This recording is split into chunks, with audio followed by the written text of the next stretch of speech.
Coming up on the Buckeye Guard, the Ohio National Guard reviews the year 2024. And later, an Ohio Air National Guard recruiter becomes the first to achieve 700 accessions.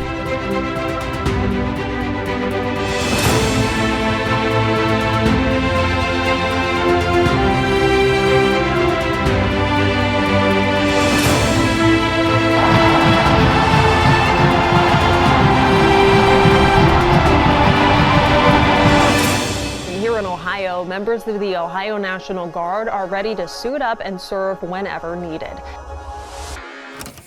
In 2024, the Ohio National Guard continued its mission to serve and protect, supporting communities both at home. So we'll have soldiers on duty this weekend And abroad. Their soldiers arrived in Asheville, North Carolina with unmatched dedication and strength. This year, our guardsmen stood ready.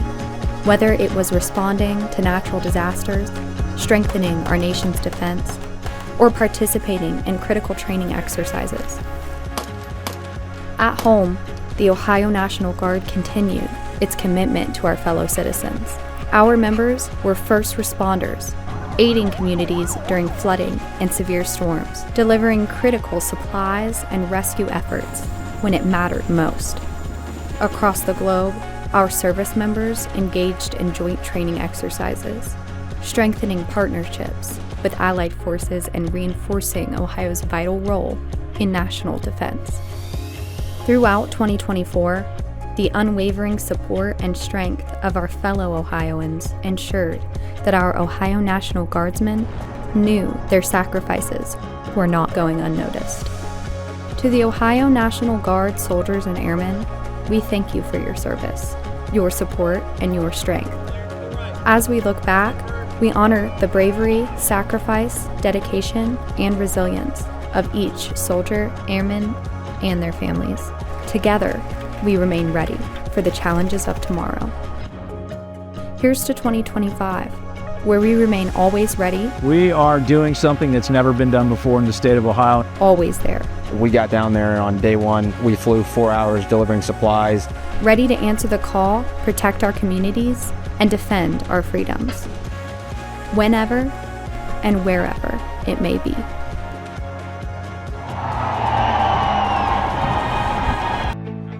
Every time I enlist somebody, I feel the joy of changing that individual's life.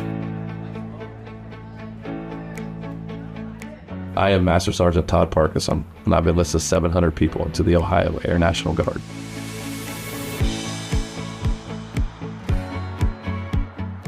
I originally wanted to become a recruiter because of what the Air National Guard provided to me. You know, I wasn't the best student in high school, and I really built confidence in the Air National Guard, and it changed my direction in life and where I was going, and I wanted to be able to provide that to my community. And recruiting was a great fit for me because I was able to do that. I met Master Sergeant Parkinson in 2012 when he reached out to me to continue my recruitment process. Master Sergeant Parkinson's impact has been huge. 700, that is 700 career paths. That's 700 lives that he's changed. One of those could be the next command chief. There's a commander in there somewhere. I know this is kind of about me hitting 700 enlistments, but for me, my impact is each enlistment. So each individual person that I enlisted, I impacted their lives. The numbers are awesome. I've enjoyed every single moment of this, but ultimately what I really enjoy is the individuals and the chance that they have now by joining the Air National Guard. You can tell he's passionate about what he does, definitely works hard, and it shows, obviously, in his efforts. I want to continue staying in recruiting and retire in recruiting because I can't imagine leaving this career field because it has done so much for me and the people that I've recruited. So when we got the call to come up on state active duty for the Hurricane Helene mission, it became very apparent very quickly that this need was going to be immense and that they needed crews from wherever they could get it. You know, we can go out and do training flights and stuff like that, which typically prepare us for deployments. But back home, it's nice to be able to help out, you know, actual people that you live with or even in other states. In this case, you know, where the needs back home, it's nice to be a part of that.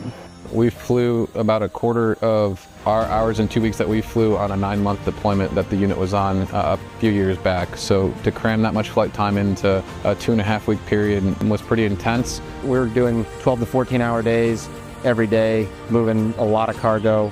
So total reverse of what I was expecting. I was expecting there was a chance we went down there and didn't do anything, and we worked our butts off.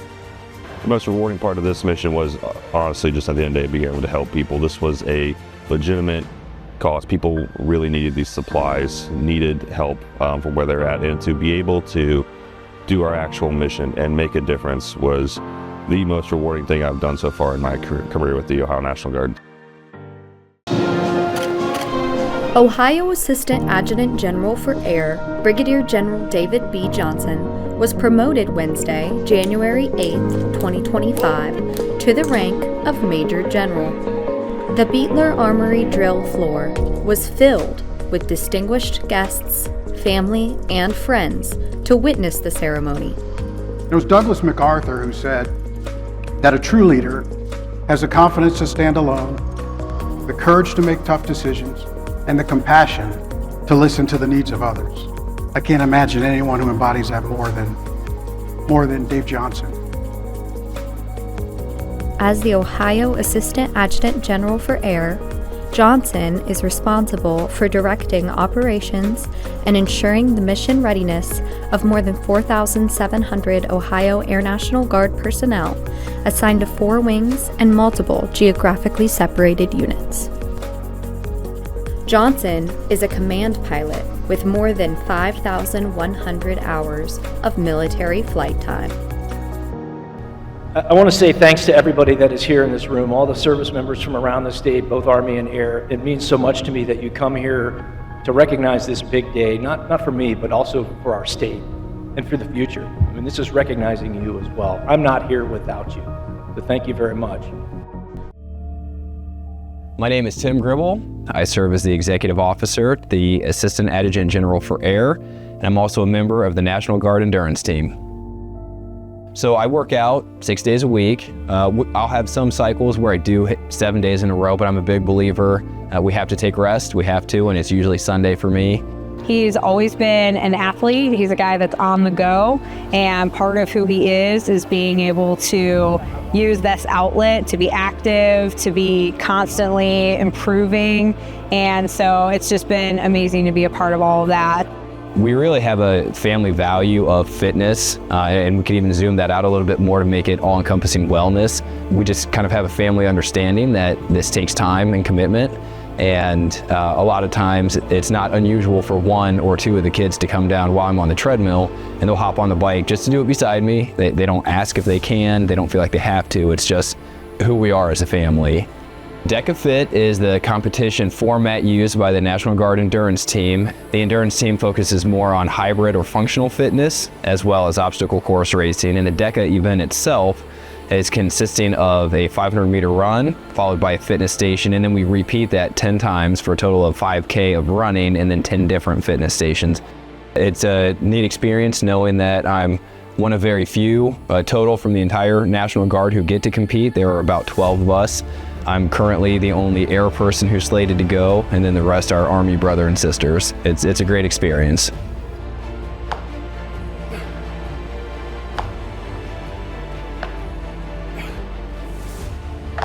It was a weighted burpee called a ram burpee. It's where we have a 44-pound tube, and we do the burpee, and then the move finishes by swinging the weight overhead. That particular day, all the factors were right in terms of intensity, loss of focus, and I had allowed my form to slip a little bit, and when that injury happened, I mean, that put the championship completely in jeopardy. Had 4 discs that slipped out, and the most protrusive disc was leaking bone marrow at the time. My first thought is like, is he gonna be able to walk? Is he gonna be able to just kind of go along with daily life? Really, from that point forward, it's just all about like, how do we get him stable again?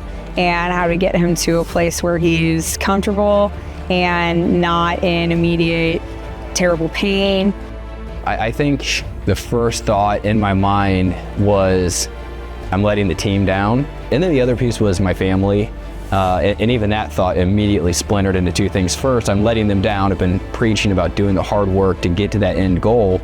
And I was worried that I wouldn't even make it to the start line, let alone finish. But the other part of it was, in that flash moment, I had to decide, am I going to keep doing this to myself? I think after probably about 5 minutes of a lot of negative headspace and negative self-talk, I was able to just kind of stop, realize what had happened, reel myself back in, realize it's not the end of the world, and then just take it literally one step at a time from there. It was scary, but I think, you know, he's pretty honest when things are really, really bad. He bounced back pretty quickly this time, which was good. But yeah, those times we don't know when that happens, if it's a temporary thing or if it's something that we're dealing with long term.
Coming out of my nose on those burpees. I couldn't keep it in. Wipe me off. Can you get my eyes? All right, well, the final results have been posted, and I took 7th out of my age group, so had a PR by about 70 seconds. I thought he did really well because competing in World Championship and getting 7th place is really good. So I thought that he did an amazing job. My back, unfortunately, did tighten up on leg 2 of the first lap, so right away it reminded me that it was there. And because of that, I could not be as aggressive as I wanted to. How much of a difference would that have made? Tough to say. I do believe I could have been top 3 if I came into it healthy. But again, grateful for that minute PR that I was able to set today. Sometimes just getting to a goal, you know, not yet having the opportunity to see through the goal, but getting to the goal is a victory in and of itself. You know, it's a really awesome feeling being able to just work so consistently, to have something like this to show for that hard work. You know, just very grateful to be able to be here at all.